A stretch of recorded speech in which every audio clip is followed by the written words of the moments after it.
കടുത്ത പ്രതിപക്ഷ പ്രതിഷേധത്തിനിടെ തൊഴിലുറപ്പ് ഭേദഗതി ബിൽ ലോക്സഭയിൽ പാസാക്കി സർക്കാർ. ശബ്ദ വോട്ടോടെയാണ് ബില്ല് പാസാക്കിയത്. ഗാന്ധിജിയുടെ ആദർശം ഉയർത്തിപ്പിടിച്ച് മുന്നോട്ടു പോകുന്ന സർക്കാരാണ് ഇതെന്ന് കൃഷിമന്ത്രി ശിവരാജ് സിംഗ് ചൌഹാൻ പറഞ്ഞു. പ്രതിഷേധിച്ച് നടുത്തളത്തിലിറങ്ങിയ പ്രതിപക്ഷം ബില്ലുകൾ കീറിയെറിഞ്ഞു. ബില്ല് പാർലമെന്ററി സമിതിക്ക് വിടണമെന്ന പ്രതിപക്ഷാവശ്യം സ്പീക്കർ അനുവദിച്ചില്ല. ऐसा एक संशोधन लाया जाए, सदन में एक संशोधन लाया जाए कि जो उनको टीटी की परीक्षा देना न पड़े. ओके, नहीं ये तरीका 9 मान्य सदस्य प्लीज. ठीक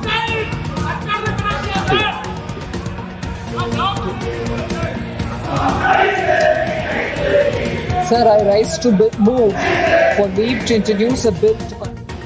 गांधी जी ने कहा था माननीय अध्यक्ष महोदय 1948 में कि आजादी प्राप्त हो गई, कांग्रेस का काम पूरा हो गया, अब कांग्रेस भंग कर देनी चाहिए.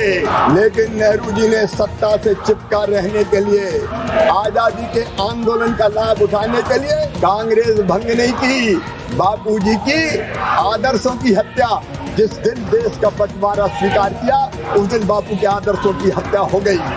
कश्मीर को विशेष दर्जा दिया उस दिन बापू के आदर्शों की हत्या हो गई.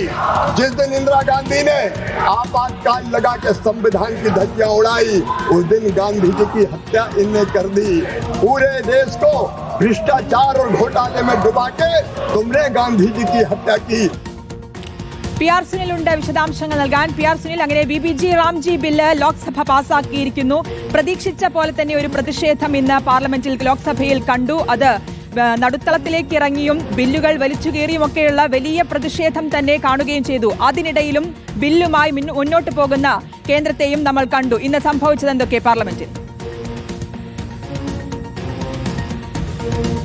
ശ്രുതി ചൂണ്ടിക്കാണിച്ചതുപോലെ തന്നെ വലിയ പ്രതിഷേധ കാഴ്ചയായിരുന്നു ലോക്സഭ കണ്ടത്. ബില്ലുകൾ കീറിയെറിഞ്ഞുള്ള വലിയ പ്രതിഷേധം പ്രതിപക്ഷം ഉയർത്തിയെങ്കിലും അതൊന്നും വകവയ്ക്കാതെ തന്നെ ബില്ല് ശബ്ദ വോട്ടോടെ ലോക്സഭ പാസാക്കുകയായിരുന്നു. ബില്ല് പാർലമെന്ററി സ്റ്റാൻഡിംഗ് കമ്മിറ്റിക്ക് വിടുക, അതല്ലെങ്കിൽ സംയുക്ത പാർലമെന്ററി സമിതി രൂപീകരിക്കുക എന്നതാണ് പ്രതിപക്ഷം പ്രധാനമായും ഇന്ന് മന്ത്രിയുടെ മറുപടിക്ക് തൊട്ടു മുൻപായി ആവശ്യപ്പെട്ടത്. KC വേണുഗോപാലാണ് ഈ ആവശ്യം ഉന്നയിച്ച് എഴുന്നേറ്റത്.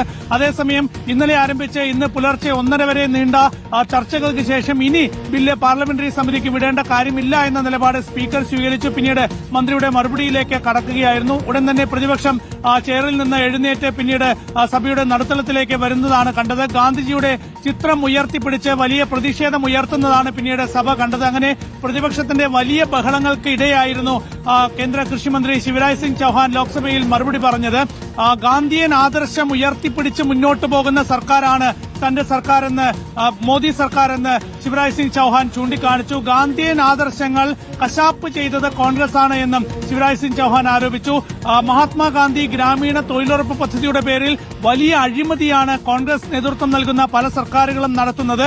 അതിന് അവസാനം കുറിക്കുക എന്നത് കൂടിയാണ് VBG റാംജി ബിൽ എന്നതിലൂടെ കേന്ദ്ര സർക്കാർ ലക്ഷ്യം വെക്കുന്നത് എന്നും ശിവരാജ് സിംഗ് ചൌഹാൻ ചൂണ്ടിക്കാണിച്ചു. ഏതായാലും ബില്ലൊക്കെ കീറിയെറിഞ്ഞുള്ള വലിയ പ്രതിഷേധ കാഴ്ചകൾക്കിടയിൽ ശബ്ദ വോട്ടോടെ ഈ ബില്ല് ലോക്സഭ പാസാക്കിയിരിക്കുന്നു. ഇനി രാജ്യസഭയിലാണ് സർക്കാരിന്റെ അടുത്ത ദൌത്യം. ഇന്ന് ബില്ല് രാജ്യസഭയിൽ അവതരിപ്പിക്കും. നാളെയാണ് പാർലമെന്റ് സമ്മേളനം അവസാനിക്കാൻ പോകുന്നത്. അതുകൊണ്ട് ഈ പ്രതിഷേധങ്ങൾക്കിടെ പ്രതിഷേധങ്ങൾ തള്ളി നാളെ രാജ്യസഭ കൂടി ഈ ബില്ല് പാസാക്കാൻ തന്നെയാണ് സാധ്യത. അങ്ങനെ മഹാത്മാഗാന്ധി ഗ്രാമീണ തൊഴിലുറപ്പ് പദ്ധതി എന്നത് ഈ പാർലമെന്റ് സമ്മേളനത്തോടുകൂടി അവസാനിക്കുകയാണ്. ഇനി മോദി സർക്കാരിന്റെ VBG റാംജി ബില്ലാണ് രാജ്യത്ത് നിലവിലുണ്ടാവുക, അത് നിയമമാകുന്നതോടെ. PR സുനിൽ, ഈ ബില്ല് പാർലമെന്ററി സമിതിക്ക് വിടണമെന്നായിരുന്നു പ്രതിപക്ഷത്തിന്റെ ആവശ്യം. പക്ഷേ അതും അംഗീകരിച്ചിട്ടില്ല, സ്പീക്കർ അനുവദിക്കുകയും ചെയ്തില്ല.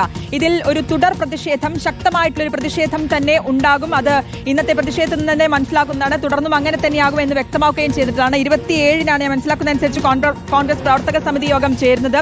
അപ്പോൾ വലിയൊരു പ്രതിഷേധം ആ രീതിയിലേക്ക് മുന്നോട്ട് കൊണ്ടുപോകാൻ തന്നെയായിരിക്കും കോൺഗ്രസ് ഉദ്ദേശിക്കുന്നത്, അല്ലേ? ശ്രുതി, തീർച്ചയായും ഇത് പ്രതിപക്ഷ പാർട്ടികൾക്ക് പ്രതിഷേധിക്കാനുള്ള വലിയൊരു അവസരം കൂടിയാണ്, സാഹചര്യം കൂടിയാണ് എന്ന കാര്യത്തിൽ യാതൊരു സംശയമില്ല. കാരണം ഈ തൊഴിലുറപ്പ് പദ്ധതി എന്നത് രാജ്യത്തെ എല്ലാ സാധാരണക്കാരെയും ബാധിക്കുന്ന ഒരു വിഷയം കൂടിയാണ്. അപ്പോൾ ആ പദ്ധതി റദ്ദായി പുതിയൊരു പദ്ധതി വരുമ്പോൾ അതിൽ തൊഴിൽ അവകാശം എന്നത് ഇല്ലാതാവുകയും മറിച്ച് തൊഴിൽ എന്നത് ഒരു കേന്ദ്രാവിഷ്കൃത പദ്ധതിയുടെ ഭാഗമാവുകയും ചെയ്യുന്നു എന്നത് തീർച്ചയായും രാഷ്ട്രീയമായി പ്രതിപക്ഷ പാർട്ടികൾ എതിർക്കും എന്ന് വ്യക്തമാക്കിയിട്ടുണ്ട്. അതായാലും ഇക്കാര്യത്തിൽ ഒരു ദേശീയ പ്രക്ഷോഭത്തിന് തന്നെയാണ് എല്ലാ പ്രതിപക്ഷ പാർട്ടികളും ആലോചന നടത്തുന്നത്. അതിന്റെ ഭാഗമായാണ് കോൺഗ്രസിന്റെ പ്രവർത്തക സമിതി യോഗം വരുന്ന 27-ാം തീയതി ചേരാൻ പോകുന്നത്. ഇടതുപക്ഷ പാർട്ടികളും ദേശീയ പ്രക്ഷോഭത്തിന് ആഹ്വാനം ചെയ്തിട്ടുണ്ട്. അങ്ങനെ നമ്മൾ നേരത്തെയൊക്കെ തന്നെ 3 കാർഷിക ബില്ലിന്റെ കാര്യത്തിൽ ദേശീയ പ്രക്ഷോഭമൊക്കെ തന്നെ രാജ്യം കണ്ടതുപോലെ ഒരുപക്ഷെ ഈ തൊഴിലുറപ്പ് പദ്ധതിയുടെ പേരിൽ വലിയ പ്രക്ഷോഭം നടത്താനുള്ള നീക്കത്തിലേക്ക് പ്രതിപക്ഷ പാർട്ടികൾ നീങ്ങുകയാണ്. അങ്ങനെ ഒരുപക്ഷെ എല്ലാ പ്രതിപക്ഷ പാർട്ടികളും ഒറ്റക്കെട്ടായി, ഇന്ത്യ സഖ്യം ഒറ്റക്കെട്ടായി ഇങ്ങനെയൊരു പ്രതിഷേധം നടത്താനുള്ള സാധ്യതയും തള്ളിക്കളയാനാകില്ല. നമുക്കറിയാം കഴിഞ്ഞ ദിവസം CITU അടക്കമുള്ള സംഘടനകളൊക്കെ തന്നെ വലിയ പ്രതിഷേധം പ്രഖ്യാപിച്ചിട്ടുണ്ട്. ദേശീയ പ്രക്ഷോഭം ജില്ലാ കേന്ദ്രങ്ങളിൽ, സംസ്ഥാന തലങ്ങളിലൊക്കെ തന്നെ പ്രതിഷേധ പരിപാടികൾ ആഹ്വാനം ചെയ്തിട്ടുണ്ട്. അതുകൊണ്ട് ഈ തൊഴിലുറപ്പ് എന്ന് പറയുന്നത് സാധാരണക്കാരെ, സാധാരണ ജനങ്ങളെ ബാധിക്കുന്ന വിഷയമായതുകൊണ്ട് തന്നെ അത് ഉയർത്തിപ്പിടിച്ചുകൊണ്ട് പരമാവധി കേന്ദ്ര സർക്കാരിനെ പ്രതിക്കൂട്ടിൽ നിർത്തി മുന്നോട്ട് പോകാൻ തന്നെയാണ് ഏതാണ്ട് എല്ലാ പ്രതിപക്ഷ പാർട്ടികളുടെയും തീരുമാനം. അതിന്റെ ഭാഗമായുള്ള വലിയ സമരക്കാഴ്ചകളും പ്രതിഷേധ കാഴ്ചകളും പ്രക്ഷോഭങ്ങളും തന്നെയായിരിക്കും ഈ പാർലമെന്റ് സമ്മേളനം അവസാനിക്കുന്നതോടെ ഇനി രാജ്യം കാണാൻ പോകുന്നത്. പ്രത്യേകിച്ച് ഈ തെരഞ്ഞെടുപ്പ് സംസ്ഥാനങ്ങളിലൊക്കെ തന്നെ, പ്രത്യേകിച്ച് കേരളം, തമിഴ്നാട്, പശ്ചിമ ബംഗാൾ, അസം സംസ്ഥാനങ്ങളിലൊക്കെ തന്നെ വലിയ പ്രതിഷേധങ്ങൾ ഉണ്ടാകാനുള്ള സാധ്യതയുമുണ്ട്. ശരി, എന്തായാലും വലിയ പ്രതിഷേധങ്ങൾക്കിടയിലും ലോക്സഭയിൽ ഇന്ന് VBG റാംജി ബിൽ ലോക്സഭ പാസാക്കിയിരിക്കുന്നു. വിശദാംശങ്ങളാണ് PR സുനിൽ നൽകിയത്.